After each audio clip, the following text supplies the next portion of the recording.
Hi friends, வரன் தேடும் உறவுகள் அனைவருக்கும் வணக்கம். நம்மளோட சேனலில் வழங்கக்கூடியதுன்னு பார்த்திங்கன்னா முற்றிலும் இலவசமான வரன் பதிவுங்க. ஸோ இந்த பதிவில் கூட உங்களுக்கான வாழ்க்கை துணை அமையலாம். வீடியோ ஸ்கிப் பண்ணாமல் பார்க்கணுன்னா நம்மளோட சேனலை சப்ஸ்கிரைப் பண்ணிக்கோங்க. பேர் பார்த்திங்கன்னா சுஸ்மிதா, வயது 36 வயது ஆகுதுங்க. ராசி மிதுன ராசிங்க. ஜாதின்னு பார்த்திங்கன்னா இவங்க இந்துவில் ஜாதி தடையில்லைன்னு சொல்லியிருக்காங்க. இவங்களுடைய படிப்பு பிஎஸ்சி பிஎட் முடிச்சிருக்காங்க. இவங்க ப்ரைவேட் ஸ்கூலில் டீச்சராக ஒர்க் பண்ணிகிட்ருக்காங்க. கவர்மெண்ட் ஜாப்க்கு ட்ரை பண்ணிகிட்ருக்கிறதா சொல்லியிருக்காங்க. இவங்களோட திருமண நிலைன்னு பார்த்திங்கன்னா இவங்களுக்கு இதுதாங்க முதல் மனம். இவங்க தமிழ்நாட்டு மணமகனாக தான் எதிர்பார்க்கறதுனால இவ்வளோ வருடம் லேட் ஆகிட்டு தான் சொல்லியிருக்காங்க.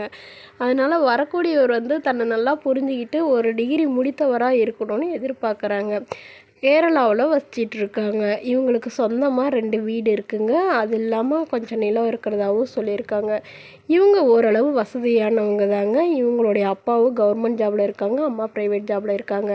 உடன் பிறந்தவங்க ஒரு அக்காங்க, அவங்க போலீஸாக இருக்காங்க. ஸோ அதனால் இவங்களுக்கு வரக்கூடியவர் ஓரளவு ஒரு கௌரவமான போஸ்டிங்கில் இருக்கணும்னு எதிர்பார்க்குறாங்க.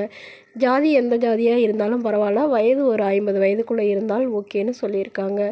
மேலும் இவங்க வீட்டோட மணமகனாக வந்தாலும் ஓகே, இல்லை அவங்களோடைய போகிறதுனாலும் எனக்கு சம்மந்தம்னு சொல்லியிருக்காங்க. இவங்களுடைய அப்பா இவங்களுக்கு 25 சவரன் நகை போடுறதாவும், அது இல்லாமல் சீர்சனத்தெல்லாம் செய்வோம், என்னோடய பொண்ணை கண்கலங்காமல் பார்த்துக்கிட்டா மட்டும் போதும்னு கேட்டிருக்காங்க. ஸோ இந்த மணமகளை உங்களுக்கு பிடிச்சிருந்தா கீழே உள்ள வாட்ஸ்அப் நம்பரை தொடர்பு கொள்ளவும். அடுத்த வரன் பேர் பார்த்திங்கன்னா சிந்து, வயது 40 வயது ஆகுதுங்க. ராசி கன்னி ராசிங்க. ஜாதின்னு பார்த்திங்கன்னா இவங்க இந்து மதத்தை சார்ந்தவங்க.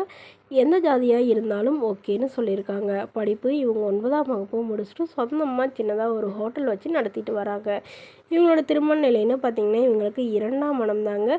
வரக்கூடியவருக்கும் 2ஆம் மனமாக இருந்தாலும் ஓகே, முதல் வரனாக இருந்தாலும் ஓகேன்னு சொல்லியிருக்காங்க. இவங்களுடைய முகவரின்னு பார்த்திங்கன்னா கேரளாவில் வசிச்சிட்ருக்காங்க. இவங்களுக்கு சொந்தமாக ஒரு வீடு, அது இல்லாமல் 2 கடைகள் வாடகைக்கு விட்டுருக்காங்க. அதில் ஒரு கடை இவங்க நடத்திட்டு இருக்கிறதா சொல்லியிருக்காங்க. இவங்களுடைய கணவர் இவங்களை விட்டுட்டு வேறொரு பெண்ணை திருமணம் பண்ணிக்கிட்டதாலும் ஸோ இவங்க அவங்கள விவாகரத்து பண்ணிட்டாங்க. இவங்களுக்கு ஒரு பொண்ணு மட்டும்தாங்க. அந்த பொண்ணு நல்ல இடத்துல கட்டி கொடுத்துறதா சொல்லியிருக்காங்க. ஸோ அதனால் இவங்க தனிமையில் இருக்கிறதுனால தனக்குன்னு ஒரு துணை வேணும்னு எதிர்பார்க்குறாங்க. அதனால் எந்த ஜாதியாக இருந்தாலும் பிரச்சனை இல்லைங்க. பட் நல்ல ஒரு குணமான மணமகனாக வேணும். ஓரளவு நடுத்தர குடும்பமாக இருந்தாலும் ஓகே, சாதாரண குடும்பமாக இருந்தாலும் பிரச்சனை இல்லை. வேலை இல்லைனாலும் பிரச்சனை இல்லைங்க, நான் என்னுடைய ஹோட்டலை பார்த்துக்கிட்டாவே போதும் அப்படின்னு இவங்க சொல்லியிருக்காங்க. திருமணமாகி குழந்தை இருந்தாலும் ஏற்றுக்கிறங்கிற மாதிரி சொல்லியிருக்காங்க. ஸோ இந்த மணமகளும் உங்களுக்கு பிடிச்சிருந்தா கீழே உள்ள வாட்ஸ்அப் நம்பருக்கு உங்களுடைய முழு விவரங்களையும் எங்களுக்கு சென்ட் பண்ணுங்கள். நாங்கள் இந்த மணமகள் வீட்டாருக்கு அனுப்பி வைத்து இவங்களுக்கு ஓகேங்கிற பட்சத்தில் மணமகள் வீட்டாரோட ஃபோன் நம்பர் இலவசமாக வழங்கப்படுங்க. இதற்கு நீங்கள் ₹1 கூட கட்டணம் செலுத்த தேவையில்லை. இது முற்றிலும் முழுக்க இலவசமான வரன் பதிவுங்க. நம்மளோட சேனல் பேர் சொல்லிட்டு யாராவது அமௌண்ட் கேட்டாங்கன்னா தயவு செய்து கொடுத்துடாதீங்க. தேங்க்யூ.